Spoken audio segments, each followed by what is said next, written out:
Hey guys, welcome back to the second episode of my CSGO Fundamental series, and the name of the game today is Movement. Movement is one of the most important, arguably the most important aspect to how effective you are as a Counter-Strike player. And the number one reason for that is that effective movement will keep you alive longer, allowing you to kill more opponents, whereas ineffective movement is often going to get you killed, or it's little things that you're doing, little mistakes that you're making that are getting you killed with your movement. So today we're going to go over some movement exercises that you can use to make sure that you're practicing your movement effectively and that you're growing and progressing as a player. So thanks for stopping by, guys. If you liked the video, go ahead and drop a like, subscribe, and drop something in the comments letting me know what you would like me to do in the future. Alright guys, let's get started. Alright guys, so for the first thing that you're really going to want to pay attention to when it comes to movement is the thing that's often overlooked, but I think creates a huge difference in the way that one player plays the game. How often you keep your knife out versus your primary weapon. You should be keeping your primary weapon out a majority of the time, so if you're on a save round, yeah, keep your deagle out. If you're on a gun round, obviously keep your AWP or M4 or whatever gun that you're buying that round, keep that in your hands as opposed to your knife. And don't quick switch or switch between your gun and your knife that often. Those little quick switches can get you killed more times than not if you're coming around a new corner, or if somebody follows up for a trade. Like, there's just a lot of ways to get killed with them. I'm not saying I'm perfect, it happens with me too, but that's the very first thing that you're going to want to pay attention to when it comes to moving in Counter-Strike. Your ability to utilize your utility effectively as a Counter-Strike player to open up different avenues of movement for yourself and for the rest of your team is going to be the difference between like an okay or an average Counter-Strike player and a good Counter-Strike player. Just because they're able to open themselves up for better fights, that they're going to win the percentage more times than not, as opposed to being forced into really bad fights. So paying attention to how to utilize your utility is important. I think one of the best things that you can do for this is to watch professional games. Watch how they utilize their utility and see if you can copy them. See if you can copy the utility usage that they're using. Obviously not um, unless you can. If you can do a 5-man group that will run strats like that, you have a huge chance of winning pugs. But even if you just wanted to learn a couple smokes or a couple HE grenade spots that were good or had a high chance of effectiveness, like, go for it. That's only going to help you and your team going forward. The second thing you should be paying attention to when it comes to movement, besides how often you have your gun out versus your knife, is the amount of sound that you are making or the amount of sound that the enemy team is making. Both of those are huge mistakes that if you use that information properly, you can definitely capitalize on those mistakes. But the flip side is also true, that if you're making those mistakes, you're giving the other team the opportunity to be able to capitalize on your own mistakes. So when it comes to moving around the enemy, I would say unless you're rushing or unless you're executing and they already know you're there, you want to be as quiet as possible for as long as possible. And that means just not pulling out grenades and throwing them, or spamming through walls. I would say just let them make the move first in a majority of cases. Or if you feel like pushing, you feel like the timing is right, then you can push. Like, there's a lot of different things that go into it, but as a general rule of thumb, um, stay as quiet as possible for as long as possible and wait for the other team to make a mistake is going to be one of your best friends inside of Counter-Strike. Alright guys, so we're talking movement, and if you had watched my CSGO 2-minute tip number 7, reducing unnecessary damage, you'll know that one of the main things about movement is it affects how much damage you take, and it also affects how much damage you give, right? So when we're talking CSGO fundamentals about movement, I think it's important to point out the common nade spots that you're aware of. So for instance, on Inferno, which I'm at right now, on Inferno, counter terrorists will throw that grenade or this grenade all day long, right?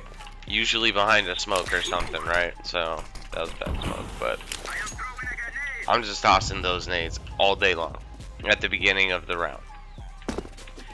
It's probably a smart play that if they're doing that, you want to recognize these things kind of consistently. Whether somebody's constantly throwing nades down mid, what the timings are at the top. So if it's like 12 seconds into the round, 16 seconds into the round, you want to know to be able to expect that at around that given time. You want to see if they're throwing utility down B and they're just trying to pinch you guys from B and mid, and it's like, cool. If I know that, I'm not going to take any damage and I'm just going to push up arch or alt mid. And we'll take the fight down here where you guys are out of position. You know? Shit like that. But it's in your best interest not to be so close to these nades at the beginning of the round. There's no sense in getting here as fast as you can, running with your knife out, only to take like 50 damage and not get a kill. The one time that you're going to want to do it, you're going to want to go through these grenades. Like if the call is to rush B, yeah, go through these nades because you're planning on taking that damage and just coming up here and killing them anyways. So that's the one exception to just playing back and recognizing different nade times. Alright, now let's talk about how you should be moving around the enemy or whenever you are engaging with an enemy. As many of you have figured out, this introduction is kind of for people of all skill ranges, so I will be going over what the very, very basics are. But if you've played the game even a little, you understand that whenever you're moving, your accuracy is dog shit. Like, it's non-existent. And whenever you stand still or you crouch, your accuracy is very, very good. It's as accurate as it can be when you're crouching, right? So you have to find a happy medium between standing completely still while being 100% accurate and letting your enemies just kind of shoot you up because you're not moving. You know, you're kind of easy to kill. And running around spraying, being ineffective and not being able to kill anybody. So it's finding that happy medium. And there's a couple of exercises that you guys can use to be able to counter the enemy's shots and not get killed as quickly, so that maybe you can stay alive for another 2 kills or whatever that looks like, right? The first exercise that you can use to counter an opponent's movements or an opponent's shots is what I find to be the easiest way, is repeatedly tapping A and D, assuming that your A button moves your character left and the D button moves the character right. Continuously hitting AD offsets the movement of both of the keys, and there are certain points when your movement speed will be 0, but you are still technically moving. You're a harder target to hit. So you can kind of play around with that a few different ways. I think it's pretty easy to get used to it. You just want to make sure that you're continuously practicing the function of hitting AD repeatedly, and that you're accurate while doing so. So the second exercise is kind of similar, but it's over longer periods of time. So again, we're going to be using the A and D keys to move a little bit. And by the way, you should never be peeking while hitting the W key for this reason. These exercises is why you shouldn't really peek while you're holding W, and you should try to take peeks or angles where you only have to hit A or D so you can stop yourself faster. The way that you stop yourself faster is, let's say that I'm going to peek from around a corner, and I'm going to peek to my left, so my left side is coming out first, so I'm going to hold down A to peek out, right? And as soon as I want to stop, instead of just letting go of A, I'm going to hit D and start moving myself in the exact opposite direction. And it makes for a faster stop time and a more accurate first shot.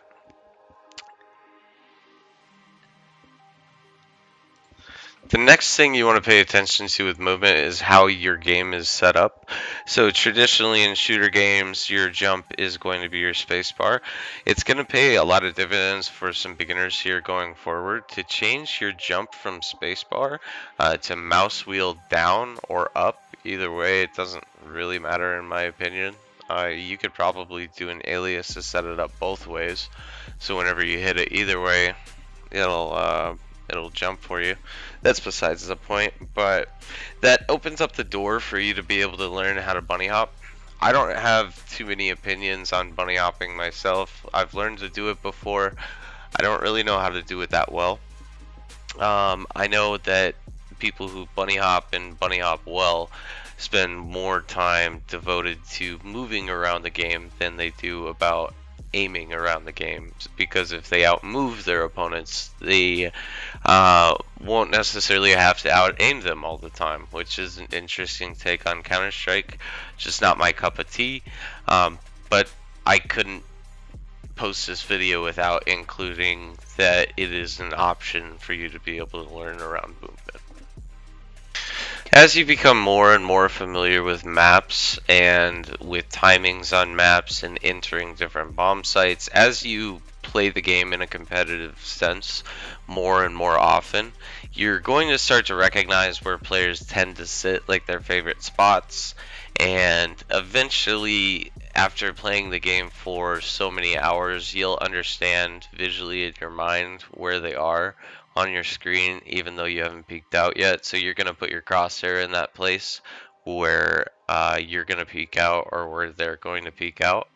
And that's something that's called pre-aiming. Effective pre-aiming is important. If you haven't played the game a whole lot up until this point, don't worry about it just yet. But pre-aiming around corners, if you have to move up, that's 100% fundamental to getting a lot of kills. And that's just something that I think you learn in a natural sense over time, but it is something to pay attention to. What angles you're pre-aiming whenever you go around corners that could be contested, something to think about. For moving around an opper, I'm just going to tell you how I tend to move around oppers is that I like to move very aggressively on them. Um, Obviously, this is at a point if you've exhausted all of your utility and you know somebody is trying to op you. Like, last chance ditch efforts to go out and get a kill just include swinging wide as I can, almost, before I'm no longer able to get the kill anymore. I want him to miss his first shot and kind of bum rush him from there. Another way is if he is holding like this stupid angle, you can pre-fire it. You can pre-fire the angles. Like, I know a couple of them on Arch, but I don't know if I would want to pre-fire it necessarily, but more so bait out the shot. I want to hear his shot ring out before I continuously move up.